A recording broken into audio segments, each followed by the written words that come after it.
While the Allied armies lay like great engines poised on the left bank of the Rhine, day after day and night after night, the air forces went out.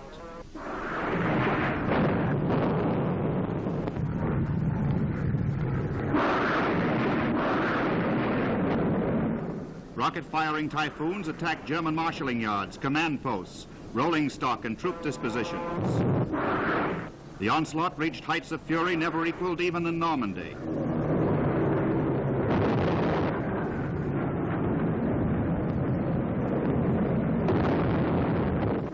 The Hawk was taken out of the German transport.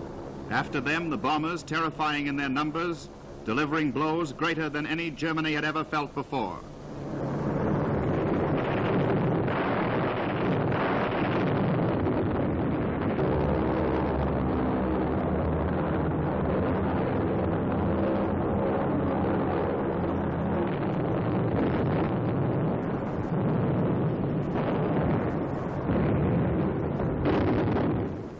This was the city of Würzburg.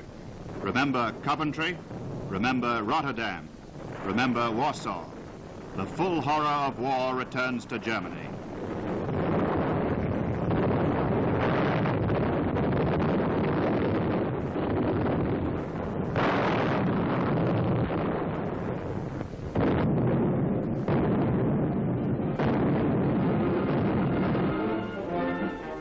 Everything is made ready for the armies to cross, and a tremendous airborne army will strike ahead of them.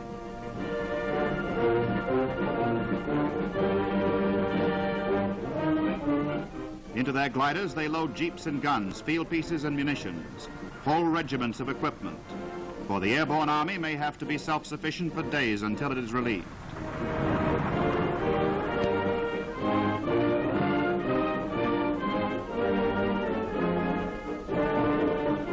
Here are the men of that army, the men who will ride the gliders, men of a British airborne division.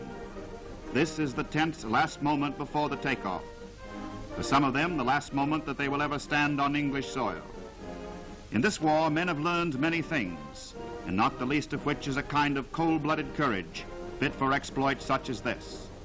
Some of these men have landed in North Africa, in Sicily, in France, at Nijmegen and Arnhem. Now they will land on the far side of the Rhine.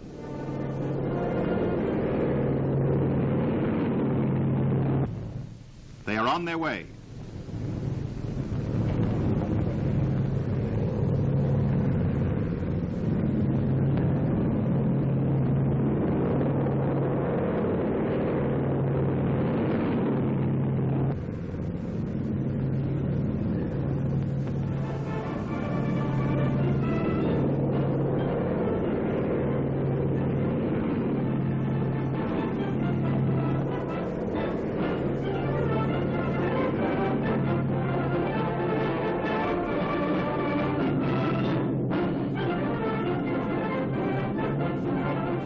The last sight of England,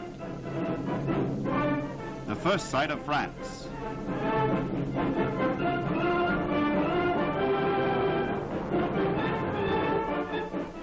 Paratroops. These are Americans on an airstrip somewhere in France. They too are going in on the great operation. The scale of this undertaking staggers the imagination, and yet all of it moves like some gigantic clockwork. Everything in its place at its proper time. But one plane cannot make it with its tremendous load.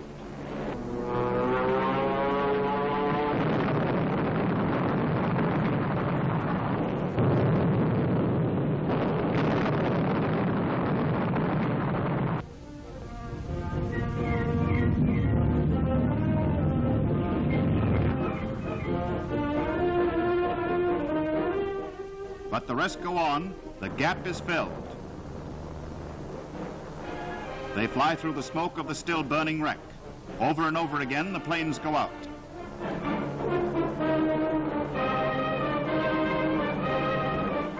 As the British, so their comrades, the American glider troops.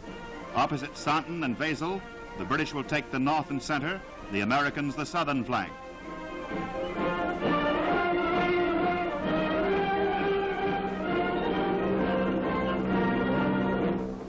Here, for the first time in a combat operation, the experiment is being made of each plane towing not one, but two gliders.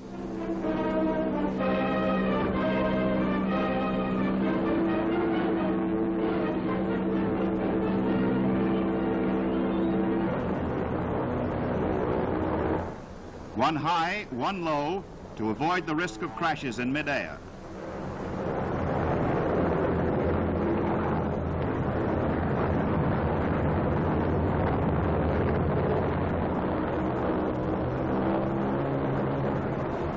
In the paratroop planes, the men are waiting for the jump.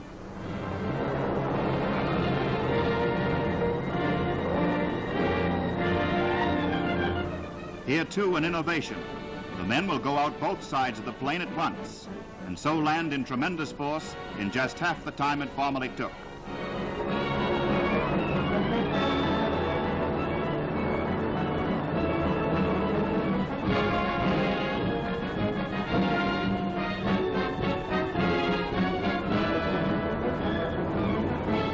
In the tow planes, the pilots pull at the release catches, and the gliders slide free.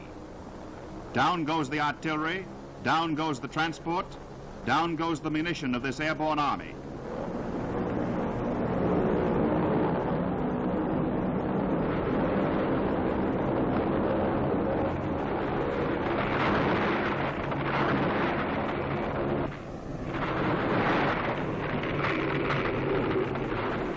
They are on the ground. They are beyond the Rhine. With one terrific blow, they have begun the last great battle in the West. Now they will unload, deploy, and drive forward for their objectives. The crossroads, the bridges, the strong points, which might hinder the land armies thrusting along behind them.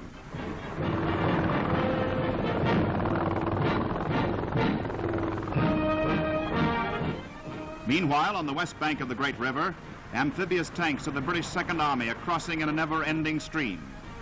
Like ungainly monsters out of some prehistoric age, they lumber down the muddy banks. A whole night of concentrated fire has wiped out the gun positions that might have stopped them. And while they are crossing to establish a bridgehead, other tanks, half-tracks, and heavy guns will be ferried over or cross on the pontoons that engineers are busily building.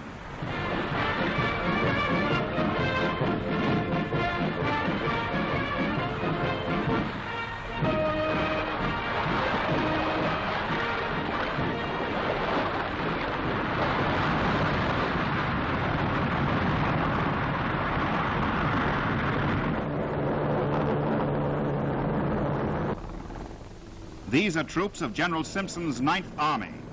This is part of the tremendous force that is breaking the German line in the West. Starting at 21 hours on the 23rd of March and continuing all through the night and following day, the reinforcements pour across. The enemy's river line is gone. His secondary positions are overrun. Into the broad Westphalian plain that stretches 260 miles to Berlin, the tanks and troops start driving forward. They have a rendezvous to keep with the Red Army, and they intend to be on time.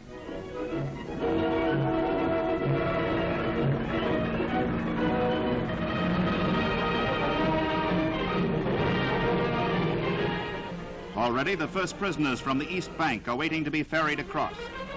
Beaten, disorganized, and dejected, they had seen the beginning of the end.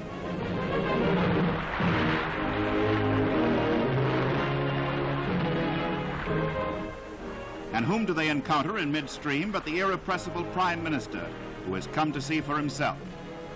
With Field Marshal Montgomery and American generals of the 21st Army Group, Mr. Churchill crosses the Rhine and comes ashore. Pulling on his cigar in obvious satisfaction, he chats with a group of British Tommies. And though his aides try in vain to dissuade him, he insists on touring the ground from which German troops had been driven only a few hours before. Shell and mortar fire landed not 50 yards away.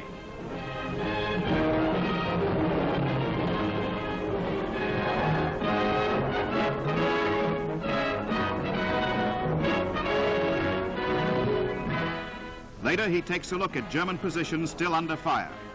With General Eisenhower, he watches the artisans of victory, who from east and west are driving the giant blows, speeding the hour the whole world has awaited for over 5 bitter years.